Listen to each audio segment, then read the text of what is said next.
Asianet news നടത്തിയ അന്വേഷണത്തിൽ കണ്ടെത്തി. കൊയിലാണ്ടി സ്വദേശി ഖാദർ കഴിഞ്ഞ ദിവസം കോഴിക്കോട്ടെ പഴക്കടയിൽ നിന്നാണ് പല നിറത്തിലുള്ള സുന്ദരൻ പേരയ്ക്കകൾ വാങ്ങിയത്. വീട്ടിലെത്തി പരിശോധിച്ചപ്പോഴാണ് മനസ്സിലായത് പേരയ്ക്കയ്ക്ക് തൊലിയില്ല. തൊലി കളഞ്ഞ് പല നിറത്തിൽ പെയിന്റ് അടിച്ചിരിക്കുകയാണ്. കിലോയ്ക്ക് 340 രൂപയാണ് വില. അപകടമണത്ത ഖാദർ പേരയ്ക്കയുമായി ഞങ്ങളെ കാണാനെത്തി. ഇദ്ദേഹത്തെയും കൂട്ടി ഞങ്ങൾ ജില്ലാ ഫുഡ് ഇൻസ്പെക്ടറുടെ ഓഫീസിലെത്തി.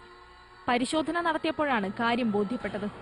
നിശ്ചിത അളവിൽ കൂടുതൽ ഉപയോഗിച്ചാൽ മാരകമായ പ്രത്യാഘാതങ്ങൾ ഉണ്ടാക്കാവുന്ന അന്നറ്റോ, സൺസെറ്റ് യെല്ലോ, FCF ബ്ലൂ എന്നീ രാസവസ്തുക്കളുടെ മിശ്രിതമാണ് ഈ പേരയ്ക്കയിൽ ഉപയോഗിച്ചിരിക്കുന്നത്.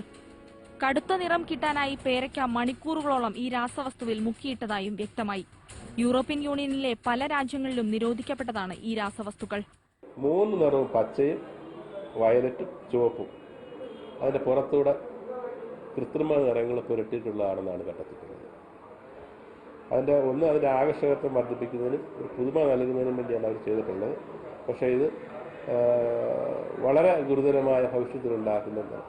അലർജി ഉണ്ടാക്കാം. ഈ ഇത്രമാത്രം കൂടുതൽ നിറം ഒരിക്കലും ഒരു സാധാരണ മനുഷ്യന്റെ ഡൈജസ്റ്റീവ് സിസ്റ്റത്തിന് ഉൾക്കൊള്ളാനൊക്കില്ല. ദീർഘകാലാടിസ്ഥാനത്തിൽ നോക്കുമ്പോൾ ഇത് സ്ഥിരമായ ഉപയോഗം ക്യാൻസറിന് സംശയമില്ല. തുടക്കത്തിൽ ദഹന പ്രശ്നങ്ങൾക്കും അലർജിക്കും ഭാവിയിൽ അർബുദത്തിനും ഈ രാസവസ്തുക്കൾ കാരണമാകുമെന്നാണ് ഐക്യരാഷ്ട്രസഭ ആരോഗ്യ സംഘടനയുടെ പഠനങ്ങൾ പറയുന്നത്. കേരളത്തിലെ വിപണിയിലെത്തുന്ന ഇത്തരം പഴങ്ങളെക്കുറിച്ച് ഇതാദ്യമായാണ് ഒരു പരിശോധന നടക്കുന്നത്.